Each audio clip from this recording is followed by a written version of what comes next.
Welcome everybody to Life on Mars. I'm Alex, CEO and founder of MarsBased, and in this episode we bring you Clemens Rossberg of Rod's Advisors. We'll be discussing M&A because clearly we haven't discussed M&A enough on this podcast. It's the 5th or 6th episode. But at least once per year, we try to discuss what's the state of the art, what is the momentum right now, because we are seeing a slight recovery in M&A activity in the last months, even if at a discount, even if some disguised acqui-hires are being passed on as exits or substantial exits in the industry.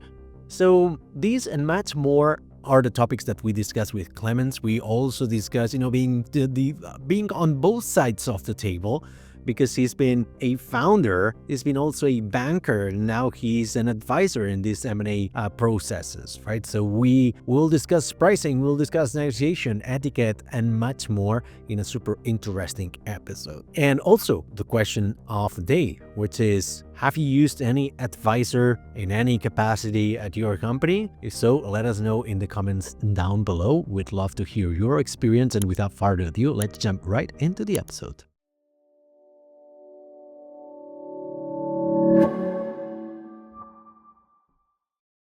All right, so we're live. I like this countdown. I'm not used to it. I haven't been using Riverside for long. This is the 3rd episode I record, and I'm still getting the vibes of I love the countdown. It gives solemnity to the podcast. Welcome, Clemens. How are you doing? Thank you very well. Thanks, Alex, for having me. It gives it a special feeling. We're starting. We're about to take off. We have to start with the energy. It's although it's 10 a.m. in the morning, I'm pretty sleepy. I was working until very late yesterday at night, and so today I needed an extra dose of coffee. Are you a coffee person? Yeah, no, actually, I prefer tea. In the mornings I drink tea, and then a coffee I have maybe one per day, a bit later. Good. So we wanted to discuss. You and I have been knowing each other for long. I seem to remember we met around 2014 or 15, and 4 years from now. We sort of stayed in touch. We have been seeing each other sporadically here and there, more often lately, because you've been coming more to the StartGrind events, and that's how we reconnected. And I will always have that thorn on my side that I never got to interview you at StartGrind. So here's the compensation. Better late than never. Better late than never. Good. You are in a very interesting period of your life right now. Having been a founder for many years, you've also been an investor. You have a pretty successful career, in my view. You're now, not that you're getting into M&A, but you're getting into M&A more professionally, and you're launching a new project. Do you want to talk about it right now to give some context to the audience for a couple of minutes? So why this transition period, and what are you getting into? Exactly. Well, just maybe a bit of background. I've been an entrepreneur for 25 years. I've set up my first company 25 years ago. And before I did that, actually, I was an investment banker. I was working for Lehman Brothers in New York, in London, but it wasn't my fault. I left a long time before all of that happened. Anyway, that was my background from banking. And as an entrepreneur, I worked in the telecom sector, basically. All my startups had to do with the telecom sector. I've been working in that sector all my life. And the latest company where I was is PhoneU. That is company still around. It's a scale-up. It's actually very successful. It's profitable and growing. And that was a great experience. But I left that company last year. So this year I asked myself, so what could I do professionally now? And after giving it some thought, I came to the conclusion that what fit best, according to the experience I had, is something with M&A. Basically, M&A and financing, so mergers and acquisitions, sales and acquisition of companies, and financing of companies. And of course, there's a lot of M&A advisors out there. There's a lot of M&A advisory firms. So I had to think about, to give it a special focus. And I think I found that. So basically, my motto is from founders for founders. So I'm I want to work for clients that are for companies that are led by their founders or by their owners, because that's a very different situation than if you have a company that's led by a hired management. Because by definition, if you're a founder of a company, and if you're thinking about someday about selling that company, whether or not that sale works out well, that will really make a big difference on your future, because you likely put in a very big part of your life's effort into that project. And the reason I chose that motto or that focus is because I, of course, have made that same experience, because I've been an entrepreneur for such a long time, my own companies, and so I know what it means to be in that situation. So that in a nutshell is what I launched. The company is called Ross Advisors, Ross with 2 Z, and I officially launched at the beginning of October. Nice. I like the from founder to founder. I relaunched my personal website a couple of months ago, and I started a newsletter that it's called Founder to Founder, like F2F. I like the idea. It comes back. Like the naming perhaps is not, I don't know how original is that. Probably 10,000 people have got that naming. But when I was in Erasmus, and there was this Erasmus student network, right? And we organized the welcoming weeks for new students and whatnot into the universities. The concept was from student to students helping other students, right? And I always like this equal to equal in a level field play. And what I like about From Founder to Founder is because I am giving tools to people every Friday that I as a founder need. You probably as a founder will need it. You probably need it for your company. So, and what is interesting from your business, and I want to dig deeper into that, is you will have been on both sides of the table in many aspects, right? So you've been an investor, you've been a founder, right? So you can tell which feelings and which situations can you apply to one or the other. Now with M&A, you will be the person. You tell me what part of the value proposition you will be placing yourself, but you have used M&A from you, and so I don't know. Like being able to see multiple perspectives is very interesting. What part of the value proposition or the value chain are you placing yourself at?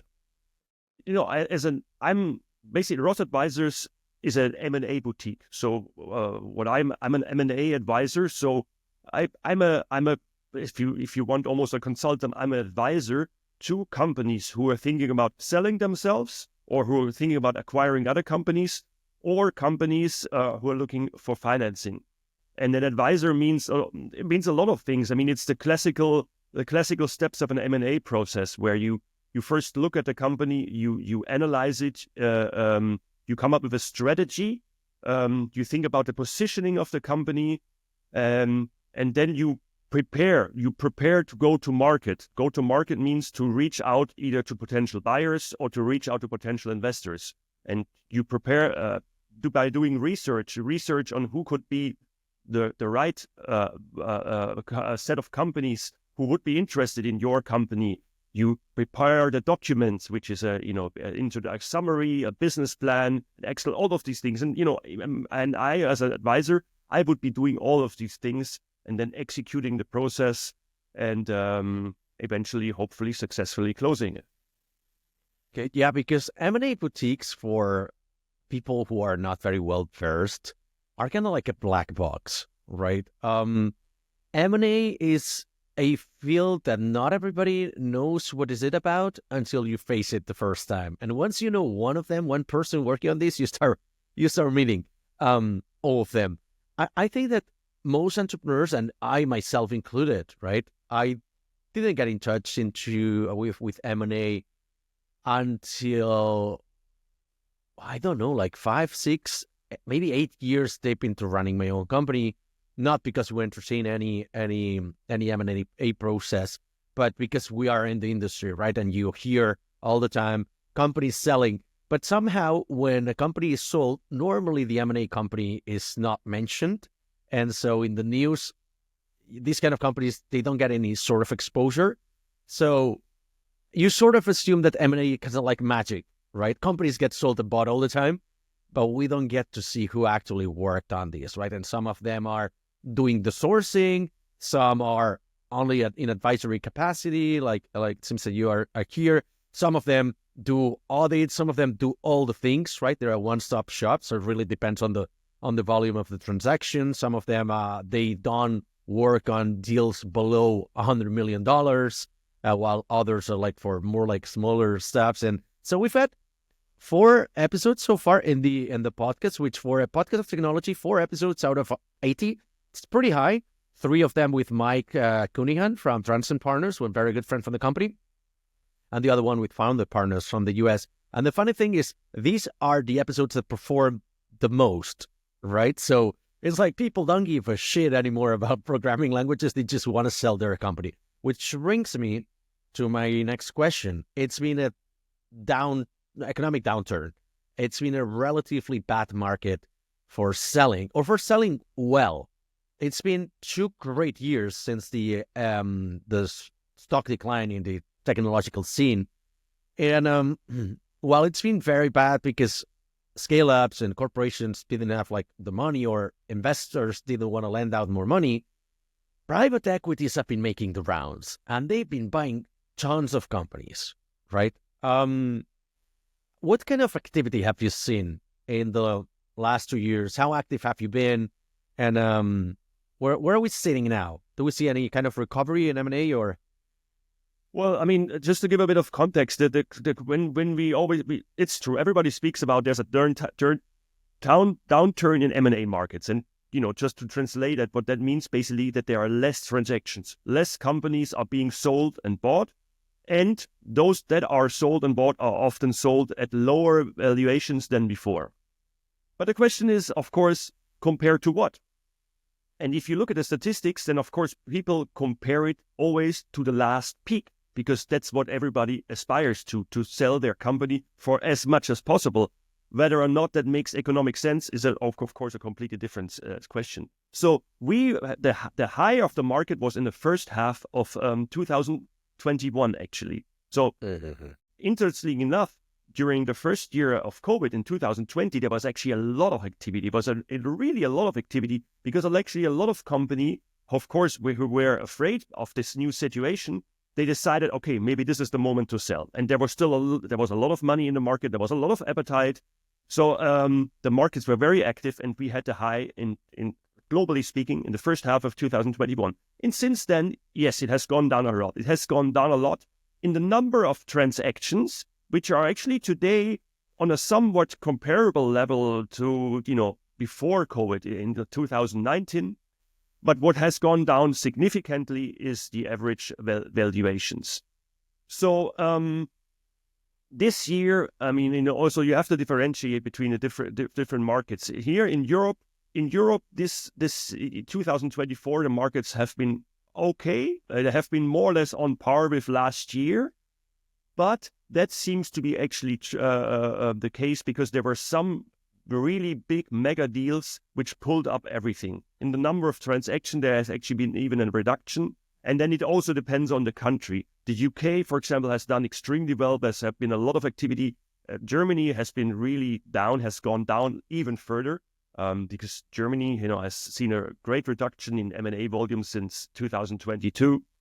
So those are the kind of things we're seeing. And the phenomenon that you were mentioning about private equity, yes. I mean, here we have to distinguish between private equity and venture capital. Venture capital is really at an earlier stage of a company's life. Venture capital investors, as the name says, they take a bigger risk, and they invest in startups, in early stage companies. And these investors have been much more cautious. It's much harder for our startups to find financing. I can confirm that from processes I've been in. Private equity is a bit of a different animal. Private equity also does investments. They invest money in new company, but that will be a different stage of the company. It will be in the growth stage. But also what private equity companies do a lot, they buy companies outright, because private equity companies have a strategy that's called bolt-on or platform strategy. And what that means is that they often buy one company in one sector For example, they buy a company in the travel sector, online travel. And then they buy this as the base company, and then they start buying several other companies that are related, and they put them all together to create one much bigger company. And this is called the bolt-on or platform strategy. So because of the rather adverse economic environment, a lot of companies have found it difficult to grow organically by growing their own natural business. So that's why they've turned to inorganic growth, which means the growth through buying competitors, through buying other companies. And this is exactly what the private equity companies are doing. And this is why we've seen quite an increase in, there's been quite an increase in the number of transactions of sales and purchases of companies, whereas it is true that it's a lot more difficult to raise fresh financing for companies. It's good that you mentioned that there's been a difference between countries, right? I think that gives the perspective that Europe is very fragmented, and that's why America usually has got an upper hand in terms of M&A because they're bigger. Not that they're bigger, I don't know in terms of millions of people, but I know in terms of a market, 330 million Americans living in the same country, more or less the same rules overall. And so it's easy perhaps for one company from Delaware to acquire one in Boston and the other way around, or one in Texas buying one from San Francisco. So I think it's easier. It creates some sort of more level playground than we have in Europe. But the other thing I wanted to touch on, and I didn't get to talk about this with the former M&A people that have been on the podcast, is you've been a founder. And you mentioned that you're a founder helping other founders. And I wanted to talk a little bit more about the emotional journey of preparing yourself for that. Let me give you some context. We've received 2, maybe 3 serious approaches of M&A and the company, and I've been pretty public about that it's never been we never entertained them very, very far, but they were our biggest clients in 2 of the occasions, right? So of course we had to entertain them because the protocol dictates that, and you have to, the etiquette mandates that you just go take the meeting, listen, talk through it, and maybe just politely, kindly, or postpone. Let's speak next year, something like that, right? But deep down, it's gut feeling. Like there are probably some criteria, financial criteria, by which you might want to sell the company. Like, oh, we're doing well, or we're doing poorly, or this is strategic. Maybe we could, we want to take on bigger challenges, so we join a bigger company and whatnot. But in our case, it was more like gut feeling. It's like, it's not the time, not yet, not ready. Perhaps we will never sell. I don't know, right? How did you prepare yourself? Question number 1.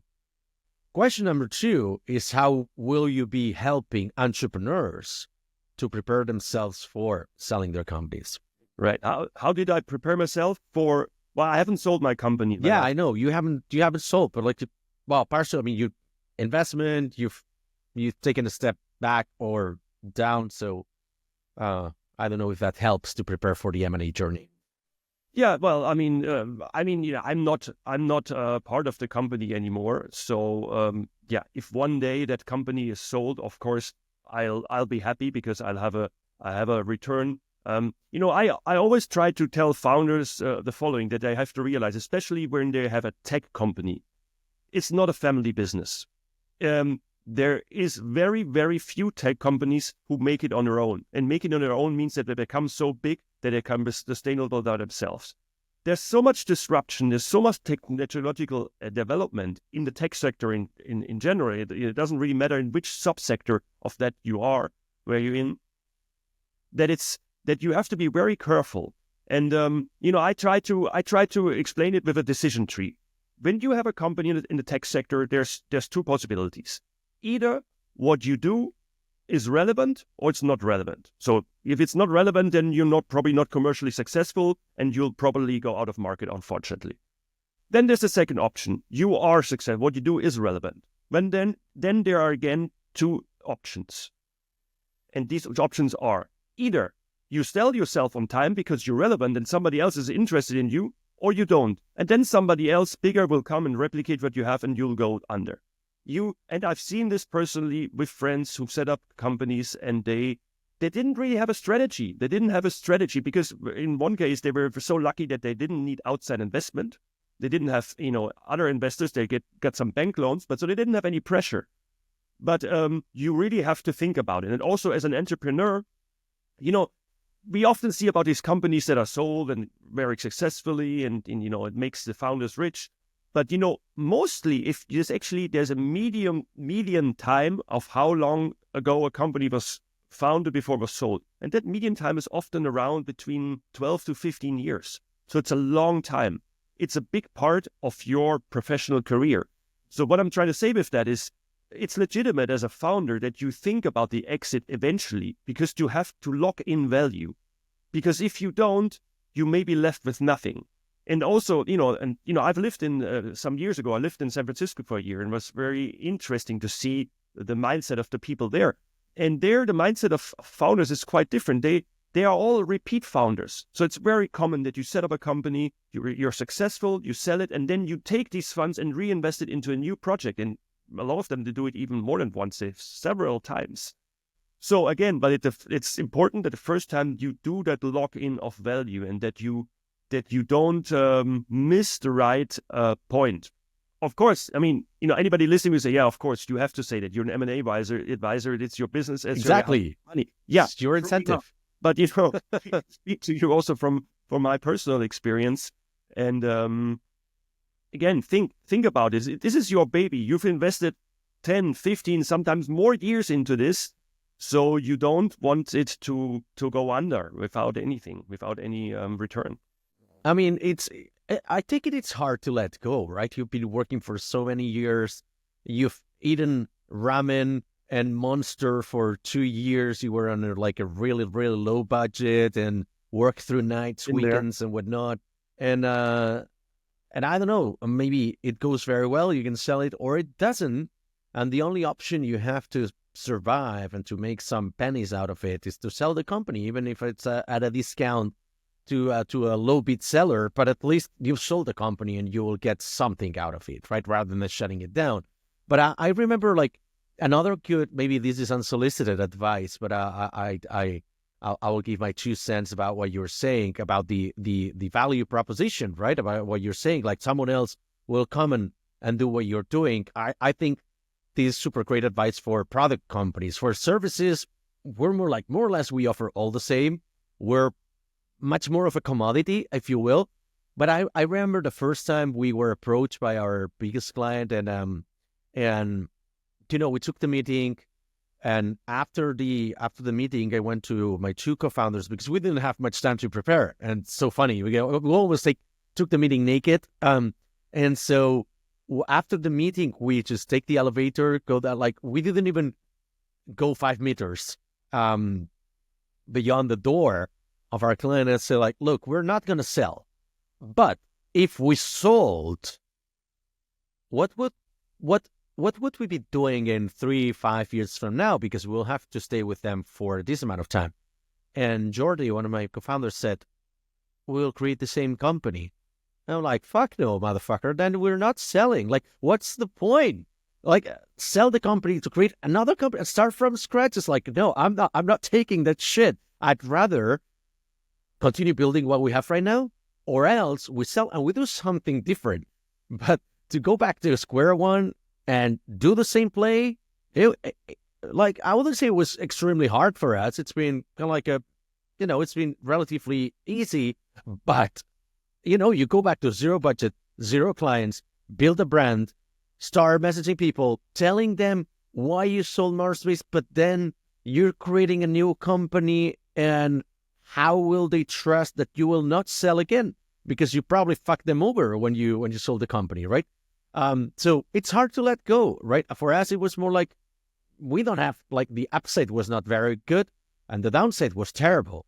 So I don't know how do you put all of these things into balance and how do you calculate upsides versus downsides beyond the economic reasons? Yeah, I mean, we talked about this, Alex. You're absolutely right. It really depends a lot on your business. It depends on your business. I mean, that's why I was saying this refers above all to tech businesses. If you have a service business, it may be different. As in service businesses, you're basically you're valued on your projects, on the size of your team. But since there is no product per se, valuations for service companies are usually quite a bit lower than for tech companies. So it may not be worthwhile. Also, as an entrepreneur, you have all the freedom that you want in the world. So why would you give that up? I mean, I've worked and talked to so many entrepreneurs in my life, and really, I think the number one reason for anybody to set up a company is, freedom of choice. I don't want to have a boss. I want to be the one who takes the decision.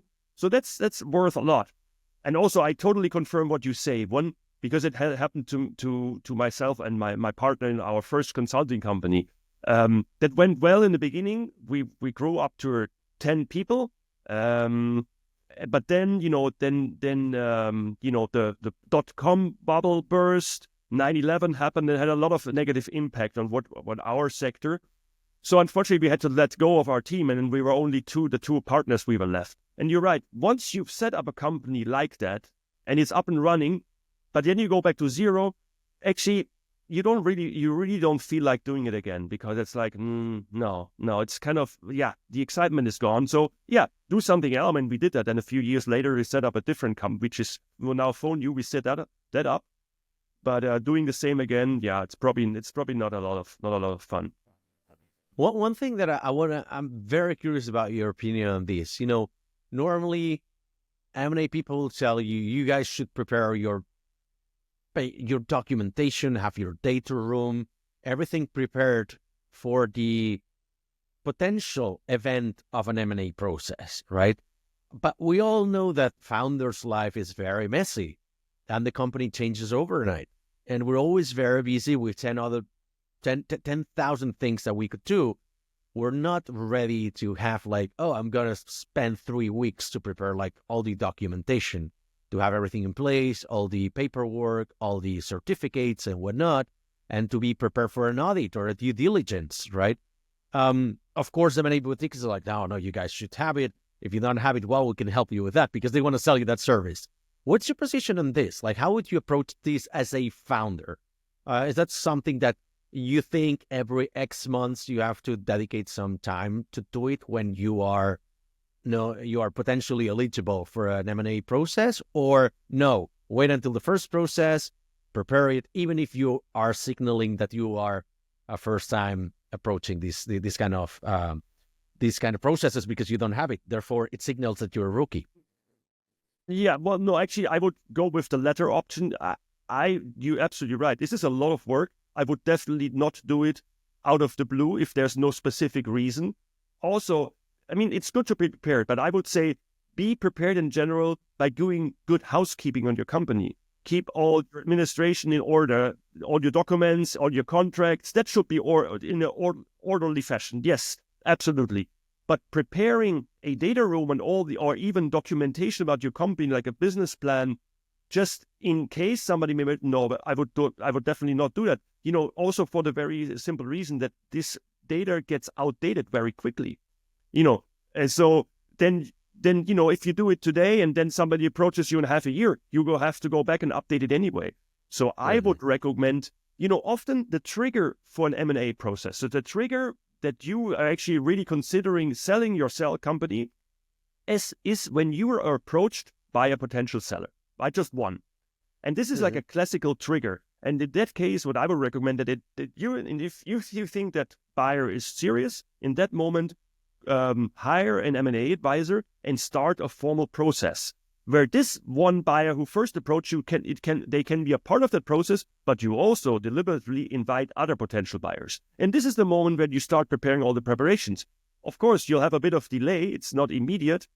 But as you said, hey, as a company, I mean, first and foremost, you have to think about the business, keeping it afloat, being profitable, servicing your clients. You can't always think about, I'm going to sell it. I mean, despite of what I said before, yes, it's true. But still, I mean, you're running a business. So, How much work are we talking about here? How many kinds of documents? And can you give a little bit of an overview? Maybe don't go into the specifics, but is that like 2 weeks of work, 2 months of work? What kind of documents can we expect to prepare in a first package of deliverables? I can give you a little bit of background on this. Yeah, the answer is, the short answer, it depends on the size of the company, stage of the company. Makes sense.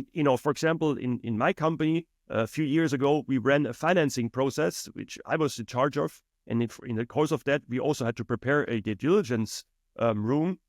And I could tell you, I had thousands of documents in there, because there is, the general company information, who are the shareholders, meeting minutes of all the shareholder meetings, like your board of directors, shareholder meetings. So if your company is 10 years old, well, then, and you have one per month, then those are already like 100 documents easily. Then, all the public deeds, escrituras of your company, you need to have those, of course. All contracts with suppliers, with clients, then all the contracts with your employees, and there's then information about your product, and it gets more and more and more and more. The more you have, the bigger the company is, the more companies will come up, and the more documents will come up, but of course you want to do it. You want to basically there's some standard due diligence lists for the due diligence room that you can, I as an advisor, I'd give to the client, and I help them prepare it.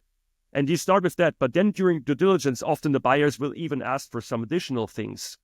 So yes, it does take a lot of time, but the good thing is you can do this in parallel. What in an M&A process, what you first have to prepare is your business plan and your financial projections, because this is what is first presented to a potential buyer or to an investor. And that process to get in contact with these investors takes quite a few weeks. And then until you have a first management presentation, where you basically have a meeting between the management of the company and the potential investor, that also takes some time. And after that, you have some pre-due diligence questions, and then you would negotiate the term sheet. So what I'm trying to say, from the moment that you start the process to where you actually would start a due diligence, it's at least 3 months. So during that time, you can prepare the due diligence room. So that's another reason why there's really no motive whatsoever to have this prepared beforehand. No, of course not. The reason why I sort of did this documentation in the company is not because we're selling the company, and I want to send out the message we're not doing it. It's because we're starting to work on a lot of M&A projects, because between 2021 and 23, 6 of our clients got acquired, right? And we were involved in different capacities, right? Sometimes it was just auditing the product, sometimes it's doing the integrations, sometimes it's dismantling the product, and sometimes it was like doing more other things or just advising, or sometimes we were not involved at all, right? And so it kind of like piqued my curiosity, and I started delving into M&A. And the reason why I'm bringing this up, and you're gonna get it why right now, is I said maybe this will help me to prepare better sales documents. And so one of the cool things I did this year is I prepared the M&A teaser, right? Which, to my understanding, is this sort of PowerPoint presentation, 1-2 pages of why you want to sell the company. And you basically say, like, we're this kind of company, this size, these are vision, these are competitive advantage, and 2 or 3 things more. But you don't share data, maybe just some basic data, like more or less like a threshold of revenues or the annual profit, growth rate, and stuff like that. But you don't go into the specifics because you want to show something to attract, but you don't want to share too much so that you don't disclose, right? And by doing so, I remember though, like, wow, first off, I had never thought through what was the real value proposition of MarsBased, and I had to squeeze my brains in that document. And the funny thing is that I came up with the marketing, the new claim of the company that is beyond development, right? And 2 or 3 arguments I use now in my sales processes, like, our employees stay for an average of 7 years in the company, and all of them have worked together. So technically, they don't have a ramp up. It's kind of like a very cohesive team of developers. They've worked together already, right? So they understand very well each other, and not given the amount of attrition that there is in this market, this is a very high competitive advantage for us, right? So by preparing for an M&A, I got marketing and sales arguments and documents and assets I'm using now to my advantage. Do you think we can draw any parallelism with fundraising as well? Because at the very end, M&A, sales, and fundraising are all sales processes. Yes, absolutely. The two processes are very related. They're very similar, and you're right about what you say. Actually, be preparing a teaser, which is basically a summary of your company. If you do it yourself, it forces you to really think about, okay, what is the quintessence of my company, and how do I kind of formulate the vision or the mission of my company in a very short sentence. It's basically about, doing an elevator pitch of your company, and for a lot of people, it's very difficult to do an elevator pitch if you ask them just like that, if they're not in a process, because they're not prepared. And it's actually quite difficult often to sum up in 30 seconds what your company does. But you're absolutely right. If you want to sell to somebody, you need to do that, because they're not going to listen to you for 5 minutes and about you to go on bubbling on what your company does. You need to be concise. And you're right, an M&A process or a financing process, they often have other maybe unexpected but also positive consequences. One thing is, if you try to raise financing, or if you try to sell your company, and let's say these processes in the end are not successful, what you get feedback from the market. You get feedback that, okay, maybe my company wasn't prepared to be sold, because there was still something that's missing, or it's not. I should get into order, or maybe my value expectation was too high. And the same for the financing. I mean, it didn't depend on that financing. If you don't get the financing, you will also learn something from it. You'll learn, okay, maybe I didn't position my company right. I didn't sell it right. Maybe my plans for the future aren't convincing. So it allows you to go back to yourself, do an introspection, maybe change some things in your business, definitely change some things, how you present yourself next time you go through such a process. So there's always learnings. And one other thing that also quite often comes out of an M&A or financing process, that you don't find an investor, but you find a business partner. Somebody who maybe I'm not interested in buying you, but we could do like a pilot project together, and you may get a new client to that. That always also happens quite a bit. So your experience of like doing this teaser, I can confirm. I mean, of course, a financing process is a lot of hard work, and you don't just do it to try it out. No, you should only do it if you have serious intentions. But what I'm trying to say is, even if it should fail, you can get something positive out of it. Yeah. On the topic of rejection, which was going to be my next question, right? How do you bounce back from it? Because I take it that we technically know that M&A processes are very long, and they can be very distracting, right? So there's a potential acquirer comes and they start involving you in this process. You prepare the documentation, you talk to M&A boutiques, you negotiate, then you talk to lawyers, then to the acquirer, go into due diligence and stuff like that. It could drag along 12 to 18 months. And maybe at the very end of the process, there is a no, right? So, wow, that can be soul-wrecking. And how do you bounce back from that? How do you prepare yourself for that? Yeah, that's a very good question. It's actually something that any founder or management of a company who goes into they should be aware of these possibilities, and they should consider it from the very beginning. And the way you prepare yourself for that is how you go about the process. The reason why it's a good idea to have an M&A advisor is that you have a shield. You have a shield between the management of the company and the potential investors, because it is a lot of work. Especially if you're the founder of the company, owner of the company, it's very nerve-wracking. I mean, as a founder, it's very hard to separate business and private life. The two become intermingled. So if you're in an M&A process, which is very stressful, and you also have a stressful business, this will take a toll on you and on your private life. And you will want to get all the help you can. This is what you have an advisor, because that's why usually you let the advisors do the negotiations with the investors. You let them answer the questions, because that takes a lot of the edge away from you. Because what often happens at the end of an M&A process, the management is exhausted, is really physically and psychologically exhausted from the process. And then when you get a no, then you're like, oh, Jesus, I've wasted all my time. And that could really have a negative impact on your business. So you need to be aware of that is definitely an option, a possibility at the beginning.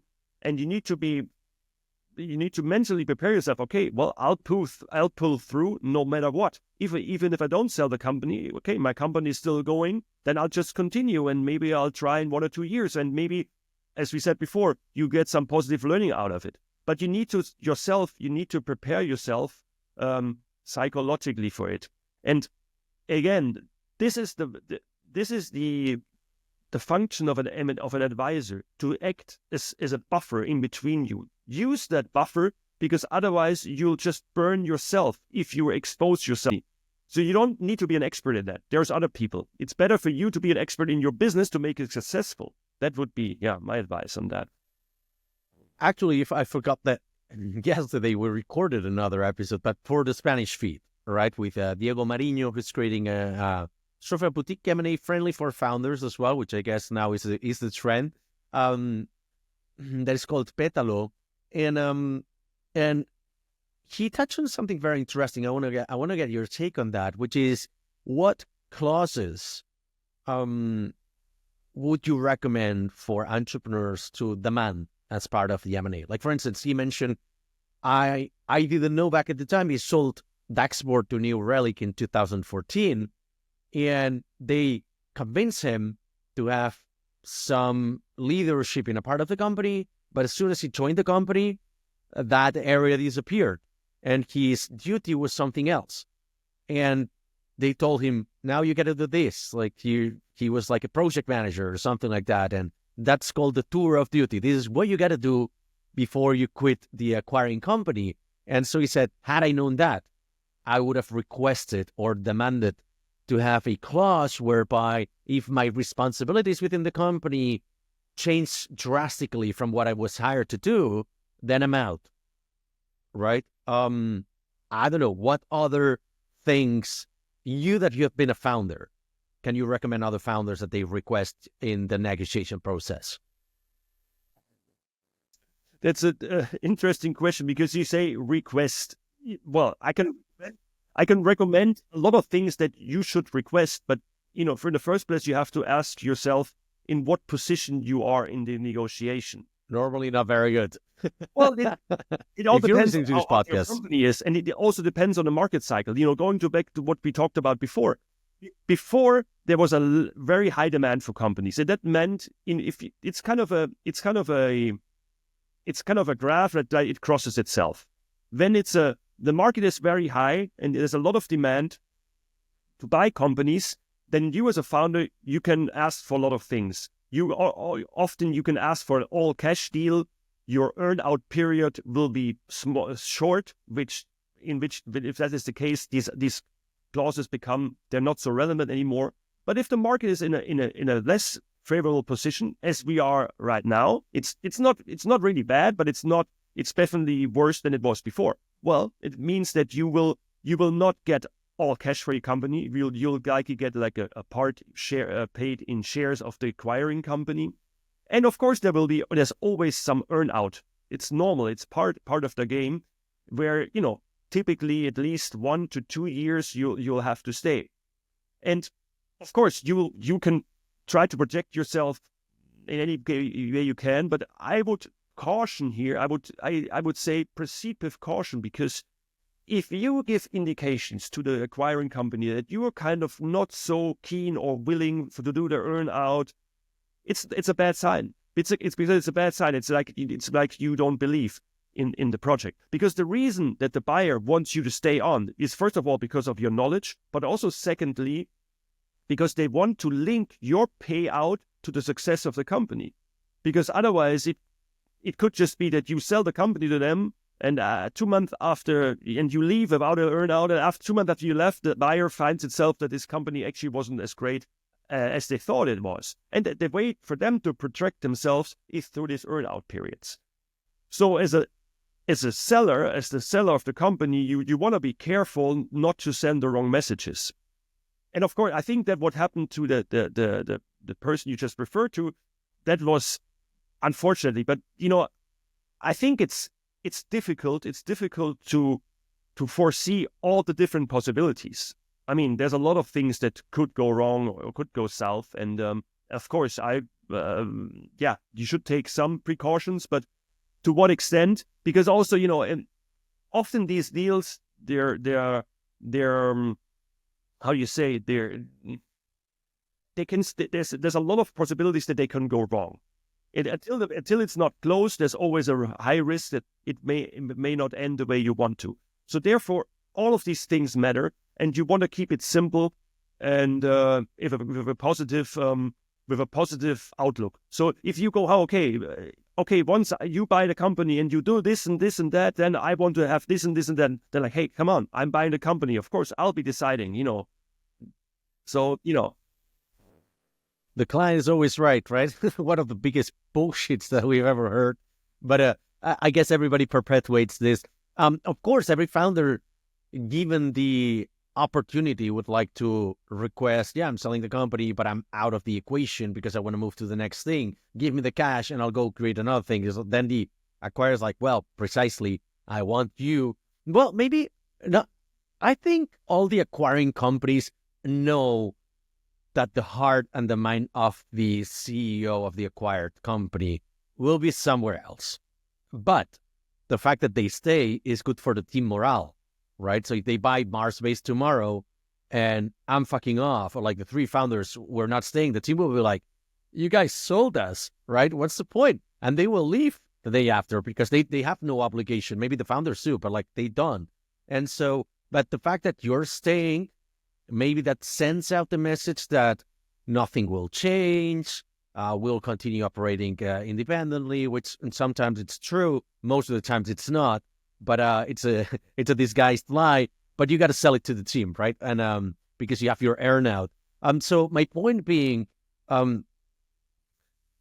to find the balance? I don't know that I know that's not an easy question, but how to find the balance between I'm leaving money on the table by getting out of the equation, or I'll just take the money, I'll stay in the company for 2-3 years, do the absolute minimum while I'm moonlighting other projects and stuff like that. So I don't know what I would do in my position, because I'm not a corporate guy. I know I could stay there, but I would be working on other projects. I did before, like we created MarsBased while I was in my previous company, right? And but I was working on weekends and night shifts and stuff like that. So, but some people cannot do it. That they'd rather just leave money on the table, move on to the next thing. I guess that depends on the founder type. Maybe what would you do? Yes, I think it depends. I mean, it depends a lot, of course. I mean, it depends also. I mean, you have to you entering into a contract. Okay, maybe there is a possibility, as you say. Okay, I won't stay in my earnout period, and then you basically lose a part, or which usually would be a big chunk of the part that you sold. I don't know. For me, it's also a kind of it's a professional commitment. I mean, and especially if it's your company and it's your team and you've worked with them for years, then I think also as a founder, what you want to make sure that your company, the services, the products you created, and the team, that they find a new home, a good new home. And you want to help that process. There's this thing called post-merger integration.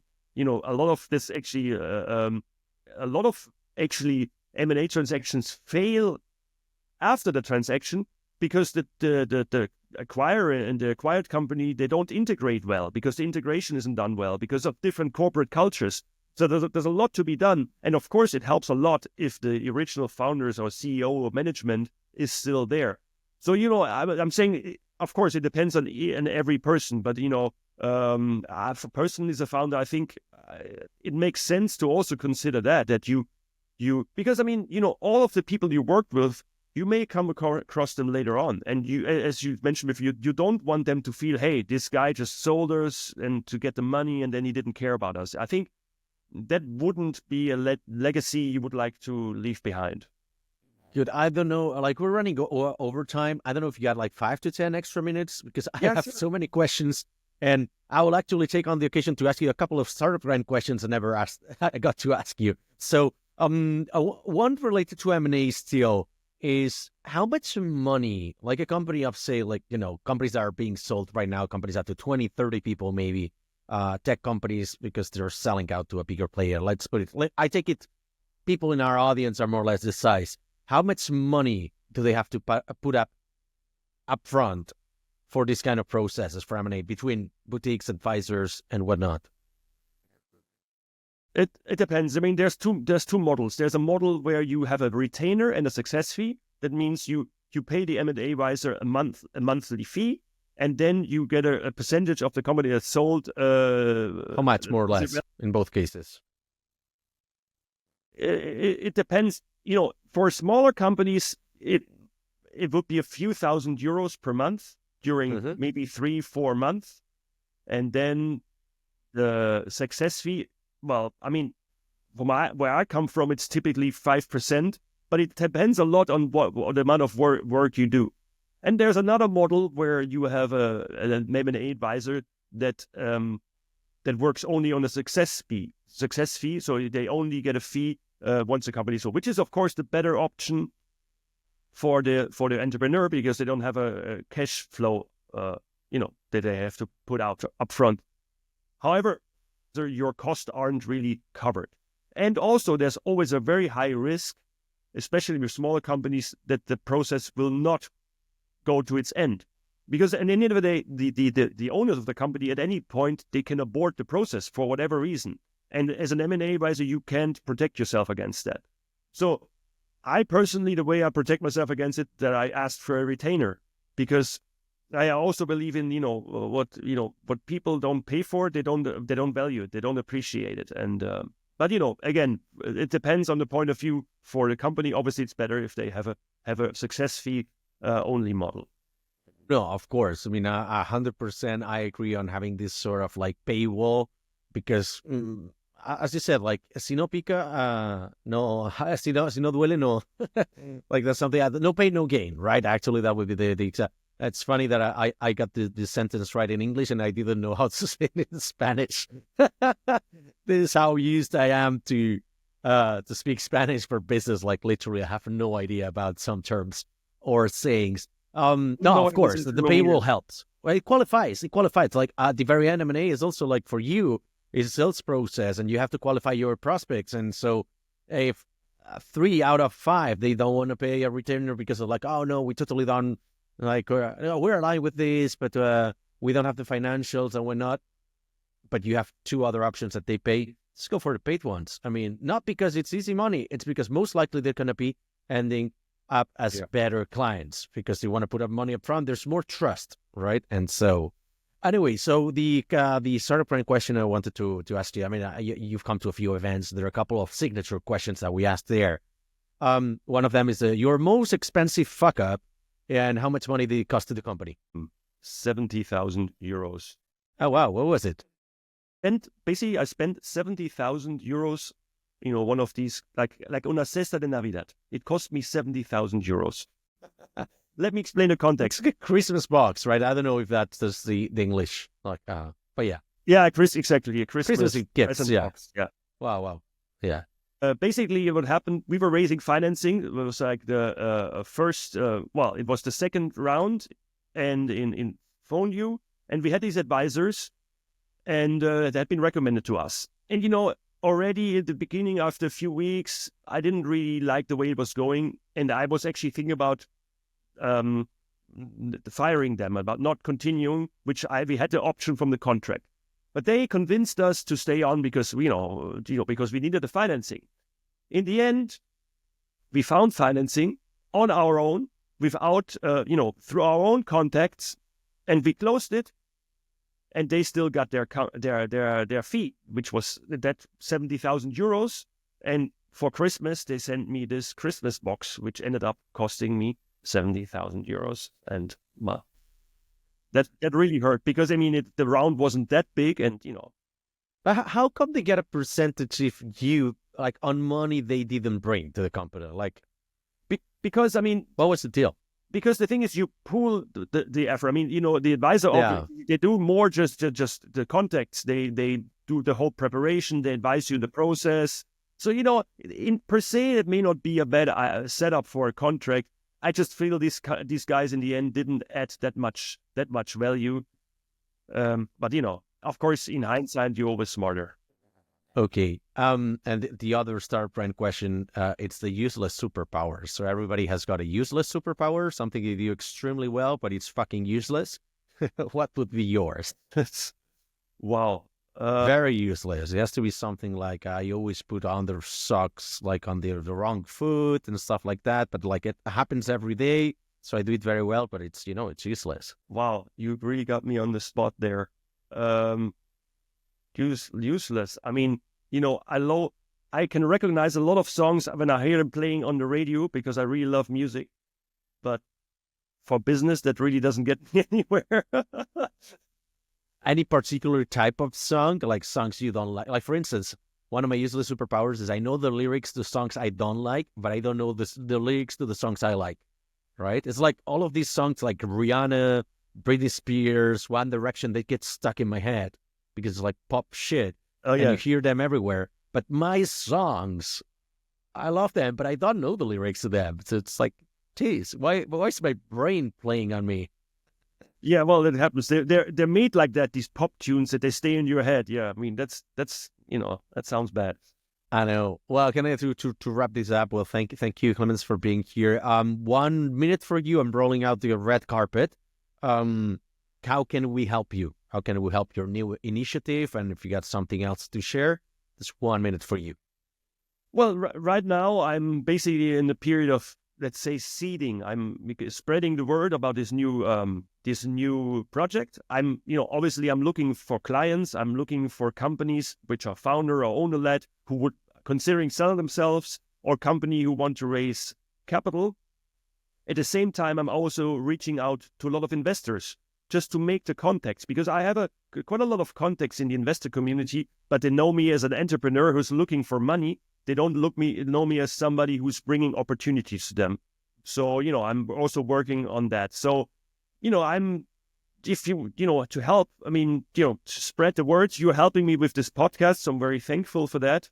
And, anybody who would, is interested in any of the services I offer, like selling your company, financing your company, please lead them my way. And I would be happy to have a conversation with them.